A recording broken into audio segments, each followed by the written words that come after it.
Bosnia is on the brink of collapse, and a civil war could break out at any moment. This whole mess started when a top politician got convicted and sentenced to jail for a year. That man is Milorad Dodik, the president of Republika Srpska, the Serb-majority region of Bosnia. He's been stirring trouble for years. For example, he's been blocking national institutions, rejecting court rulings, and passing laws in Republika Srpska that go against Bosnia's constitution. He even tried to cut off Bosnia's state agencies from operating in his region, saying that Republika Srpska doesn't have to follow Bosnia's rules anymore.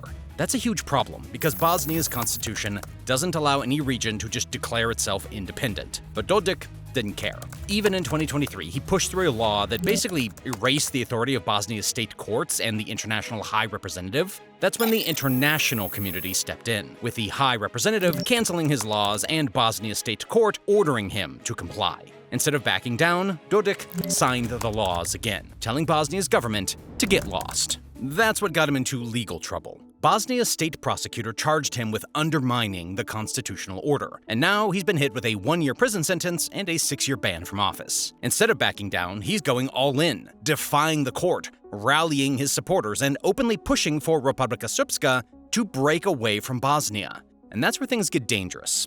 Because if he actually tries to go through with it, Bosnia won't just sit back and let it happen. But here's what most people aren't talking about. No politician picks a fight this big unless they know they've got backup. If Dodik was truly on his own, he'd have been a fool to go this far. And that's where Vladimir Putin steps in. Just like Serbia, Russia is fully behind Dodik. Putin is actively fueling the crisis, promising to defend Republika Srpska's so-called sovereign rights. So, naturally, the international community is on high alert. Western diplomats are warning that the crisis is the biggest threat to Bosnia's fragile peace since the 1990s war. Christian Schmidt, the High Representative overseeing Bosnia's peace, told the UN back in 2021 that if Bosnian Serb separatism isn't curbed, the country could fall apart and conflict could return. Those warnings have only gotten louder as Dodik keeps pushing the limits. The United States and the European Union have slapped sanctions on Dodik, accusing him of trying to dismantle the Dayton Peace Agreement, the deal that ended Bosnia's brutal war in the 90s. But he doesn't seem to care. Like I said, he's not fighting this battle alone. Serbia's president, Aleksandar Vučić, and Hungary's prime minister, Viktor Orban, are both standing behind him, calling the whole case a political witch hunt. And then there's Russia as well. But the problems for Bosnia didn't just start with Dodik. The real conflict has been simmering for decades. In fact, some of these disputes go all the way back to Bosnia's ethnic divisions and a flawed peace deal. Yes, Dayton Peace Agreement stopped the war, but it didn't fix Bosnia's political structure. The country was left divided, fragile, and barely functioning as one state. And now, those cracks that were papered over are wide open for everyone to see. To really understand what's happening today, you have to go back to the 1990s. Back to when Yugoslavia collapsed, and Bosnia became the battleground for one of Europe's bloodiest wars.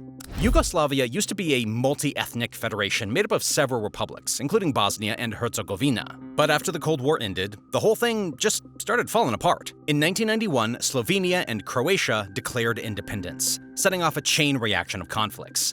Then came Bosnia. Bosnia had a mix of Bosniaks, the Muslims, Serbs, and Croats, and when it held a referendum in 1992 to break away from Yugoslavia, things exploded. Bosnian Serb leaders, backed by neighboring Serbia, refused to accept Bosnia's independence. Instead, they wanted to carve out an ethnically pure Serb republic inside of Bosnia. At the time, Bosnian Croat forces, with support from Croatia, had their own ambitions, trying to take control of certain territories.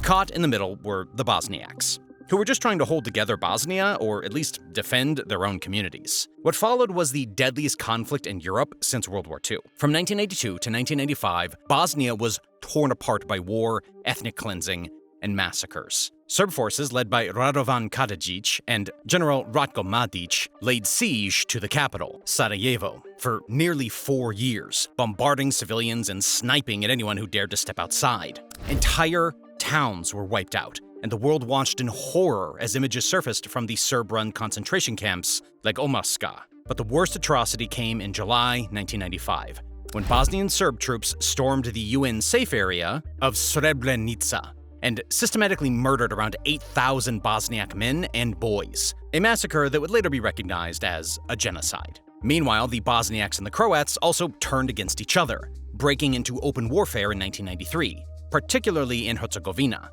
The fighting only stopped when the US brokered a ceasefire in 1994, forcing the Bosniaks and the Croats to team up against the Bosnian Serbs. But by the time the guns fell silent in 1995, over 100,000 people had been killed, and more than 2 million had been displaced. Nearly every family in Bosnia carries scars from this war. The war finally ended in late 1995, not because the sides wanted peace, but because of international pressure and military force. After NATO airstrikes against Bosnian Serb forces, the warring parties were dragged to Dayton, Ohio for peace talks.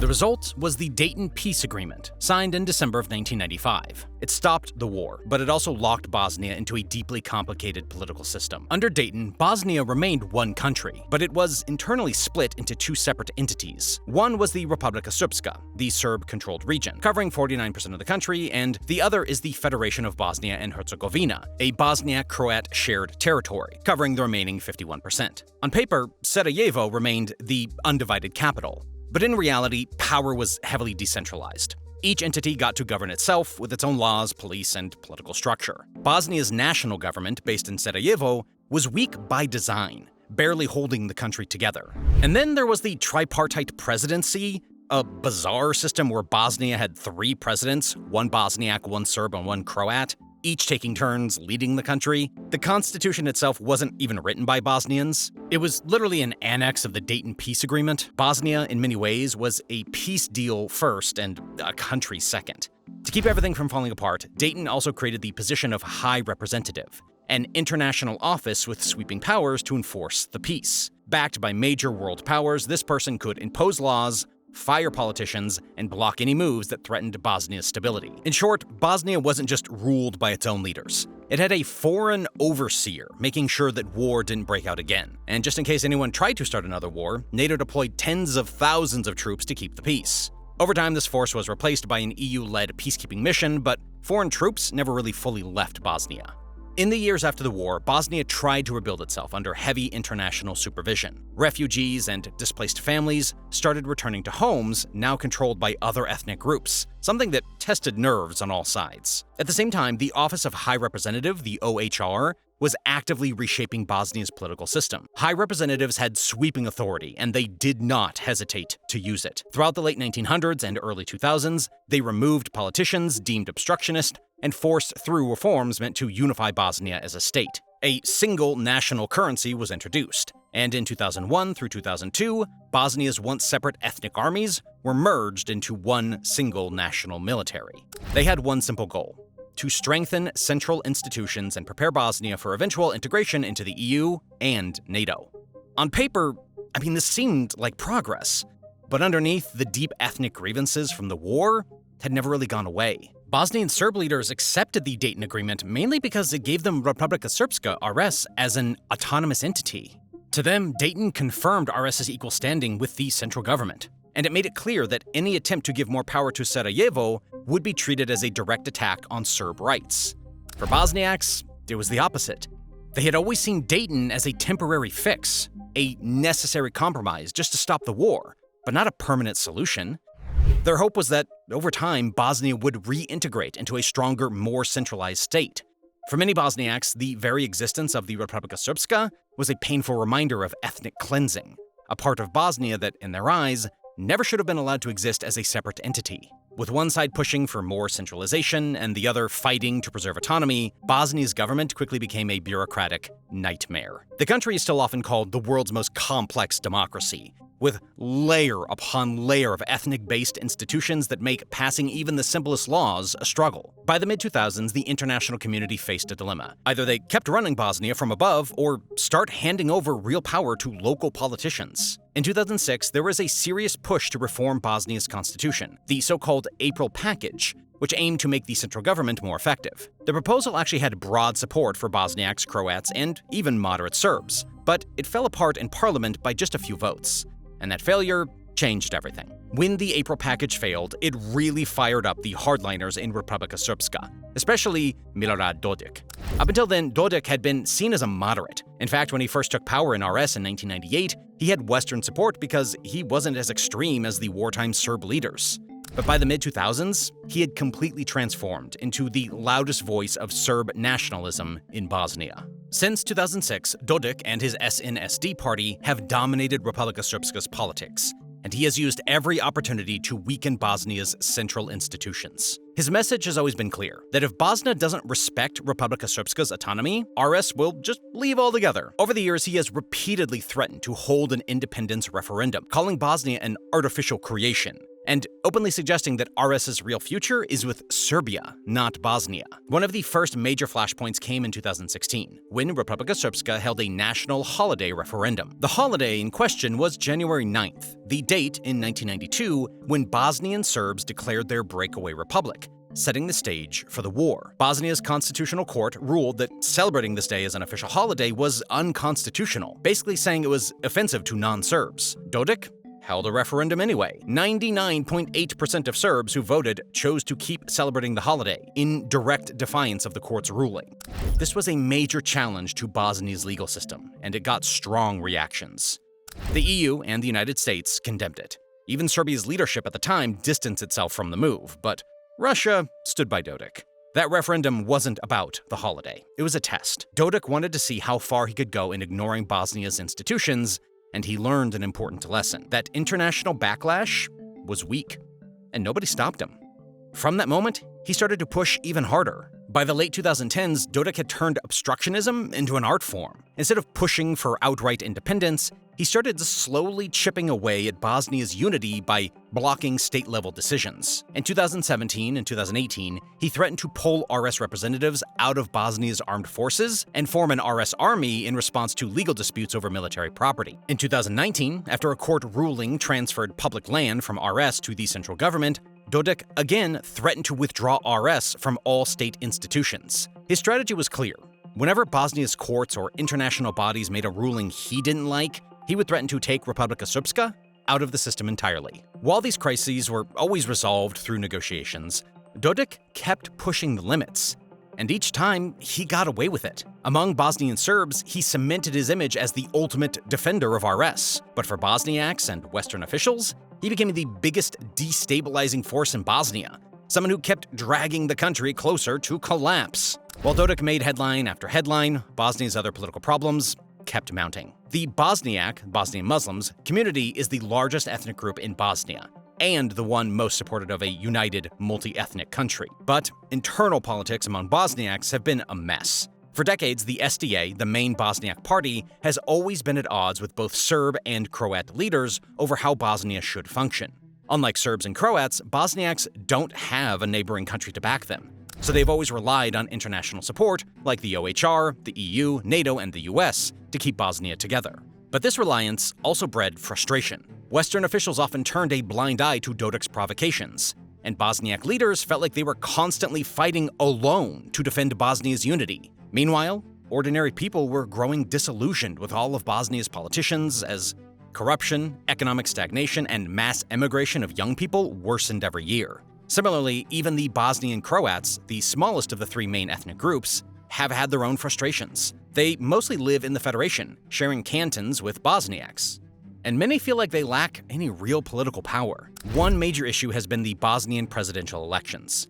Since the Federation elects one Bosniak and one Croat, and Bosniaks outnumber Croats by a huge margin, Bosniak voters have often helped elect Croat representatives who weren't hardline nationalists. Croat leaders like Dragan Kojic have called this unfair and demanded a new electoral system, even floating the idea of a third Croat majority entity within Bosnia. This has created tensions between Bosniaks and Croats. At its core, Bosnia's political system has been barely holding together for decades. Serbs want less Bosnia, Bosniaks want more Bosnia, and Croats want guarantees that they won't be sidelined. And Dodik has used all of this instability to fuel his claims that Bosnia doesn't work. And it never will. By mid-2021, Bosnia's fragile political balance took a hard turn towards collapse. That summer, Valentin Inzko, the outgoing international high representative, imposed a new law banning genocide denial and the glorification of war criminals. The law was a response to widespread Bosnian Serb denial of the Srebrenica genocide, and continued celebrations of figures like Radovan Karadzic. For Milorad Dodik, this was the perfect excuse to escalate his long-standing fight against Bosnia's central government. He outright rejected the law and refused to enforce it in Republika Srpska, and took it a step further by announcing that RS would stop cooperating with Bosnia's national institutions altogether. By autumn of 2021, RS representatives completely boycotted Bosnia's government, grinding decision-making to a halt. Then Dodik upped the stakes even further. He revealed plans to strip away RS from Bosnia's shared institutions, announcing laws that would create a specific RS army, intelligence service, judiciary, and tax authority. In other words, he was reversing decades of state building and effectively laying the groundwork for secession. Christian Schmidt, the new High Representative who took office in 2021, warned in a report to the UN that Dodik's actions were tantamount to secession without proclaiming it, and that this was the biggest threat to Bosnia's existence since the 1990s war. For most of 2022, Bosnia was stuck in political paralysis. Dodik, facing pressure from Serbia and some EU diplomats, temporarily held off creating an RS army, but he pushed ahead with other moves, setting up a separate RS drug enforcement agency and an RS judicial council, asserting full autonomy over Republika Srpska's courts. By late 2022, tensions eased a bit when Bosnia held its general elections, which Dodik won comfortably, reclaiming his position as president of Republika Srpska. But by early 2023, he was back on the offensive, this time launching an even bolder legal attack against Bosnia's institutions.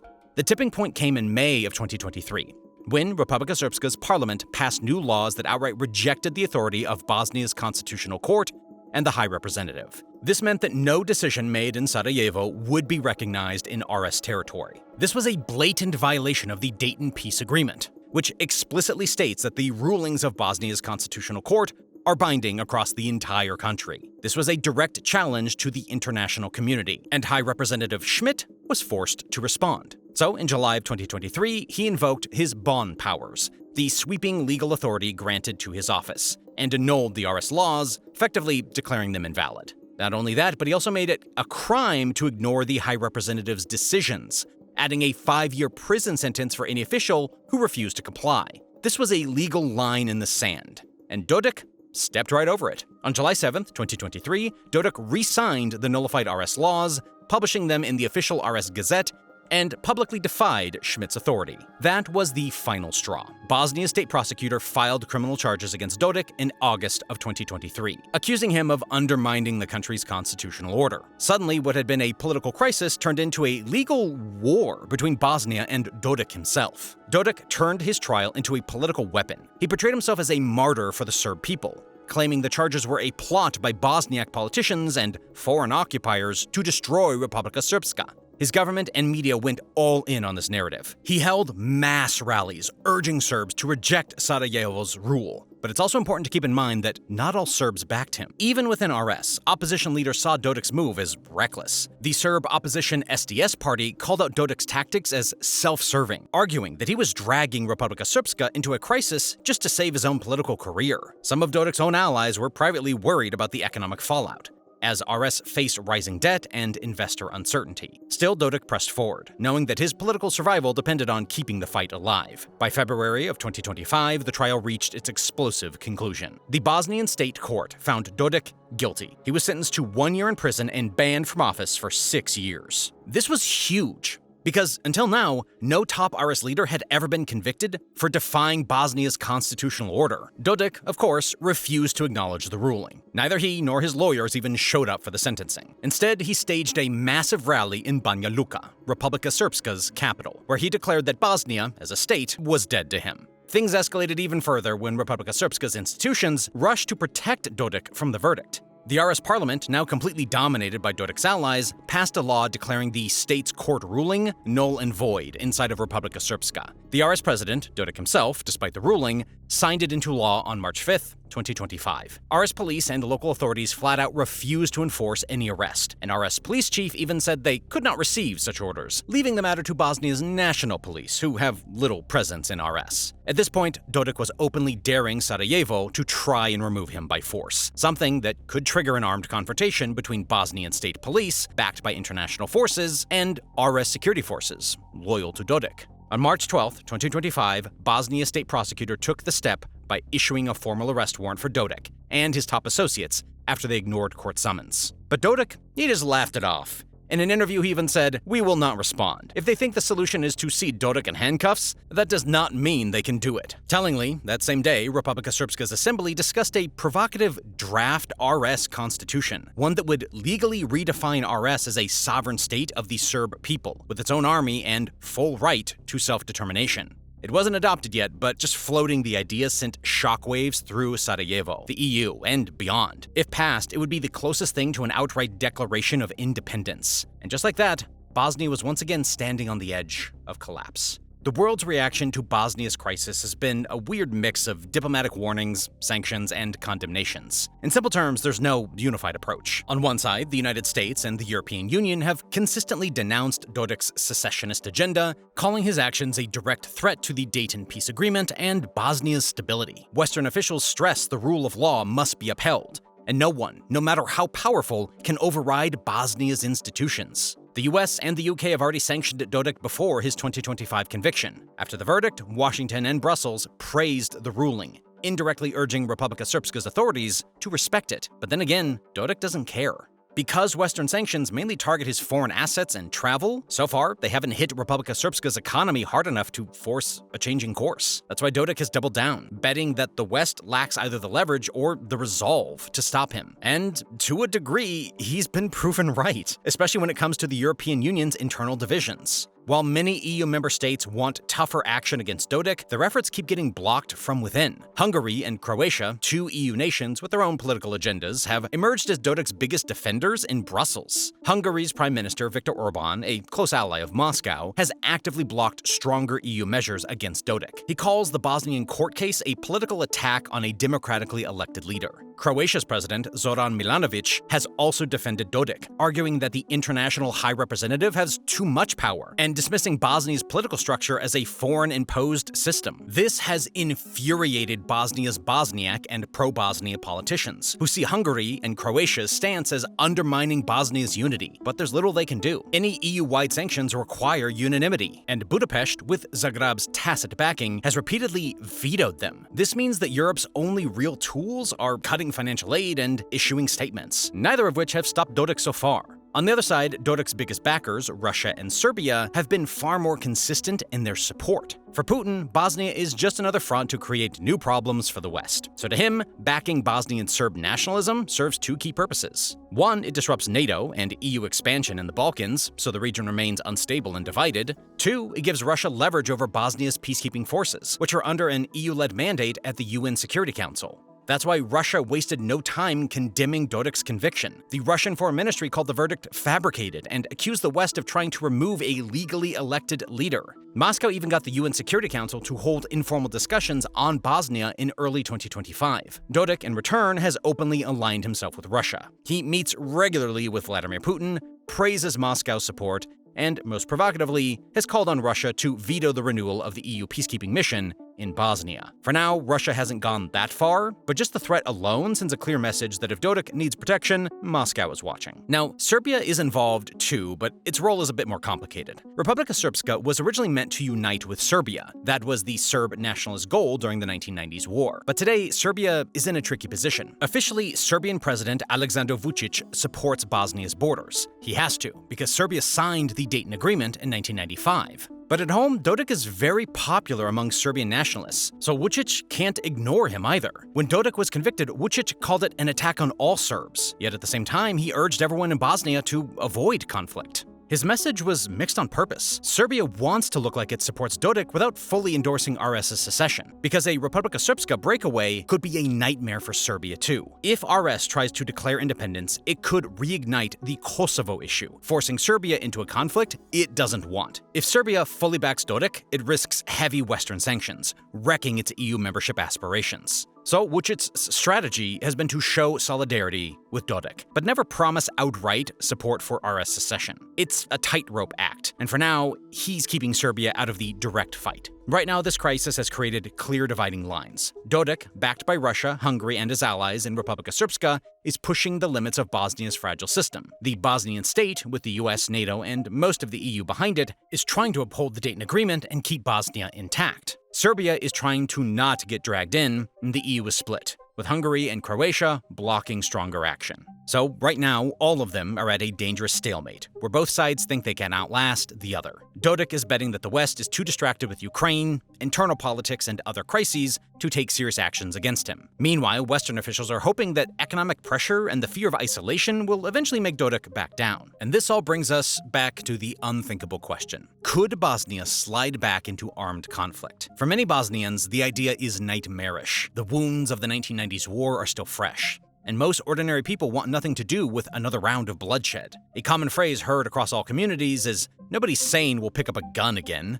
We remember all too well what happened. Many even say that if violence erupts, they'll flee the country rather than fight. But the thing is, wars aren't always started by popular demand. They happen when political and security dynamics spiral out of control. And right now, Bosnia is flirting with that danger. So what could actually trigger violence? Who has the military power to fight? And would outside forces step in to stop it before it escalates? The quickest way violence could break out is if Republika Srpska, RS, officially tries to secede or forcefully remove Bosnia's state authority from its territory. That could happen in a few ways. RS authorities take over state-owned property like army barracks, border posts, or government-run companies. RS declares its own military and starts arming it, cutting ties with Bosnia's national defense. Any of these moves would put immense pressure on the Bosnian state and the Federation to respond. If you remember, Bosnia's constitution doesn't allow any part of the country to leave unilaterally. So if RS pushed for independence, it would be seen by many in the Federation as an act of war. The first major flashpoint would likely be the strategic Brčko district, a small but crucial strip of neutral land that connects the eastern and western halves of RS. If RS tries to take full control of Brčko, it could trigger armed clashes, as it would effectively split Bosnia in half. Another possible trigger could be the standoff over Dodik's arrest. If Bosnia State Police tried to enter RS territory to detain Dodik under the court's warrant, they could be physically blocked by RS police or even by crowds of Dodik supporters. Something like this could easily spiral into a larger fight. But what could happen is nationalist volunteers from Serbia crossing into RS, just like fighters crossed borders in the 90s to defend their people. Then there's the risk of localized ethnic violence. And finally, spontaneous protests could spiral into violence. Now back to the question, which side has a better chance to fight? Bosnia's formal military today is the Armed Forces of Bosnia and Herzegovina, a unified army with soldiers from all ethnic groups. It is a total of 10,000 active personnel with light tanks, armored vehicles, and artillery. On paper, this force is officially multi-ethnic, but now people are worried about loyalty. In RS, many Serb officers are politically empathetic to Dodik, so the question is in a crisis. Could Serb officers refuse to follow orders from Sarajevo? Dodik has previously encouraged Serb-origin soldiers to break ranks and answer to RS instead of Bosnia's national army. If RS seceded, the army could fracture along ethnic lines, essentially recreating the three wartime factions of the 1990s. RS doesn't have an official army yet, but it has built up its police force and paramilitary networks. RS special police units are heavily armed and trained in riot control and counterterrorism. Some reports also indicate that RS police have received anti-riot gear, new rifles, and armored vehicles from Russia and Serbia. Moreover, Wagner Group mercenaries were seen attending an RS parade in 2023, suggesting possible Russian influence. Serb paramilitary groups like the Chetnik movement have also become more active. Now, this isn't a match against an army, but still, these RS forces could cause some serious instability, especially if they control certain areas or engage in guerrilla-style conflict. On the other hand, the Federation Bosniak-Croat doesn't have a separate entity army or police force, but they do have veteran groups that still remain strong, and many still own small arms from the war. If RS declared independence, many former Bosnian fighters could remobilize. Moreover, there are still massive stockpiles of weapons hidden in Bosnia, left over from the 1990s war. A high-ranking official once said, "There's more than enough firepower here for very bad things to happen." So what's stopping Dodik? Well, right now, the biggest deterrent to the war is the presence of foreign troops. EU FOR, aka European Union Force in Bosnia, with a size of 1,100 to 1,600 troops, mainly from Austria, Germany, France, and others, are responsible for maintaining stability, deterring violence, and supporting local forces. After Russia's invasion of Ukraine in 2022, the EU doubled its troop presence in Bosnia, worried that the Balkans could be Putin's next playground to cause trouble. But will the EU FOR fight if tensions keep escalating? Well, the answer is a bit complicated. As of now, EU FOR has stated clearly that its troops will not enforce political rulings, meaning they won't storm RS buildings or arrest Dodik. But if violence breaks out, they would likely intervene to separate warring sides and secure key positions like weapon depots, military bases, etc. And if things escalate further, NATO could also step in. The alliance has over-the-horizon forces, meaning troops stationed in Italy or elsewhere in Europe who could be deployed if Bosnia collapses into conflict. This brings us to the complicated part. EU FOR operates under a UN mandate that must be renewed annually. Russia has the power to veto this renewal, and guess what? Dodik has openly asked Moscow to block it. If Russia vetoes EU FOR's mandate in November, Europe might have to withdraw its troops, creating a security vacuum that Dodik would definitely exploit. At this point, Bosnia is stuck, and so are the locals and international leaders trying to contain the crisis. The country faces several possible futures, none of them ideal, but some far worse than others. The most optimistic scenario is that Bosnia avoids war but remains locked in the same useless political state. So Dodik continues to devise Bosnia's state institutions, but without outright secession or war. Instead, RS would settle into a state of de facto self-rule, with Bosnia effectively becoming Bosnia minus. Under this model, state institutions in Sarajevo would remain largely paralyzed, with RS ignoring laws and decisions it doesn't like, while Bosnia's High Representative and Constitutional Court continue striking down RS's unilateral moves, which RS in turn would refuse to recognize. It would be a legal and political stalemate, something like a frozen conflict without open fighting. The international response would likely be more sanctions. RS leaders would face increased economic pressure, and if Dodik's hardline stance starts hurting RS's economy significantly through a loss of foreign aid, investor flight, or financial restrictions, then opposition within RS itself might grow. Dodik could be removed or sidelined, either through elections or, in an extreme case, by an OHR decree using the Bonn powers. His replacement might still be a nationalist leader, but potentially one more open to compromise. This could eventually lead to a new political settlement, something like a Dayton II agreement, where some Serb and Croats' grievances are addressed,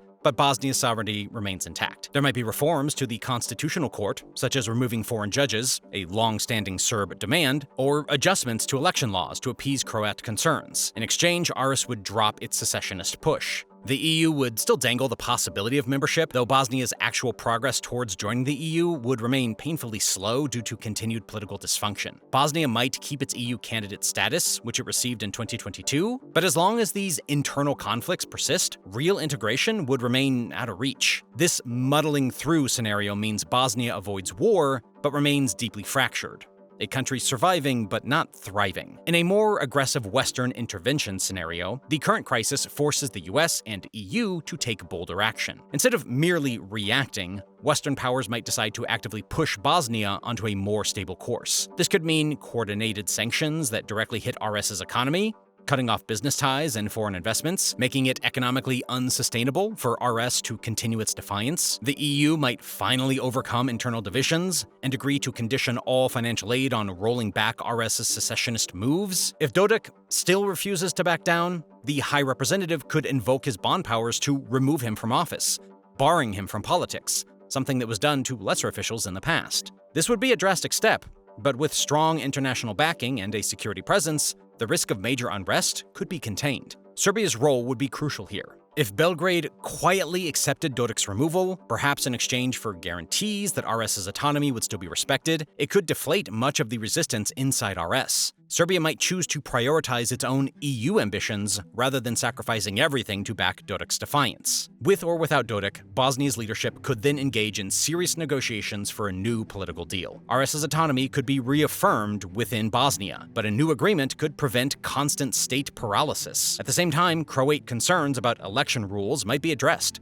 making power sharing more functional. If this scenario played out successfully, Bosnia could finally move towards real EU integration. The EU granted Bosnia candidate status in December of 2022, partly out of fear that Russia's war in Ukraine could spill instability into the Balkans. A strong Western response in Bosnia could undermine Russia's influence and reinforce Bosnia's European future. The NATO question would also come into play. Bosnia has had an open invitation to NATO's membership action plan since 2010, but RS has blocked progress for years. A renewed Western push could strengthen Bosnia's ties to NATO, though outright membership would remain politically sensitive given Serb opposition. A middle ground might be Bosnia staying militarily neutral, but deepening its cooperation with NATO and EU defense initiatives, ensuring long-term stability without inflaming Serb nationalism. This scenario means Bosnia would finally overcome its dreadful wartime memories, but it would require unity and resolve from the West. Another scenario could be a peaceful breakup of Bosnia, where RS declares independence. While this is widely rejected by Bosniak and pro-Bosnia leaders, some speculate that under extreme circumstances, an internationally mediated separation could happen. In this scenario, RS would declare independence with tacit approval from major powers. Perhaps Serbia and Russia would recognize an independent RS, while Western countries reluctantly accept to avoid a larger crisis. This would be similar to how Kosovo's independence played out, but just in reverse. This might sound good, but the consequences would be enormous. A split would require redrawing borders and potentially moving populations, since Bosnia's communities are deeply mixed. Bosniak majority areas inside RS, like Srebrenica, would likely resist being part of an independent RS. Likewise, Serb majority areas in the Federation might want to break away. The results could be mass displacement, a new refugee crisis, and severe economic instability. Additionally, who would guarantee such a breakup? The Dayton Peace Treaty was internationally brokered. A new dissolution deal would likely need backing from the US, EU, Russia, Serbia, and Croatia. Given the current geopolitical climate, such a grand bargain seems almost impossible. Moreover, an independent RS would face economic and diplomatic isolation. It would be landlocked unless it joined Serbia, and likely under Western sanctions, cutting it off from foreign investments. Meanwhile, the Federation might remain tied to the EU, but in a weakened state, struggling to recover from the split. Right now, most Western officials and regional leaders reject this scenario outright, fearing it could destabilize the Balkans further. But if Bosnia's crisis spirals out of control, some might see partition as a last resort to prevent war. And lastly, the worst scenario is that Bosnia's crisis escalates into violence. If RS unilaterally declares independence, Bosnian forces could mobilize to stop the country's disintegration, and clashes could break out. In that case, NATO and EU would almost certainly intervene quickly to prevent a full-scale war. Unlike in 1992, when the West hesitated for years, today, Bosnia is surrounded by NATO countries. A new war would likely see a much faster military response. NATO airstrikes could target RS military positions, and peacekeeping forces could be reinforced to suppress violence. While a return to war remains unlikely, the longer Bosnia's crisis drags on, the greater the risk that tensions boil over.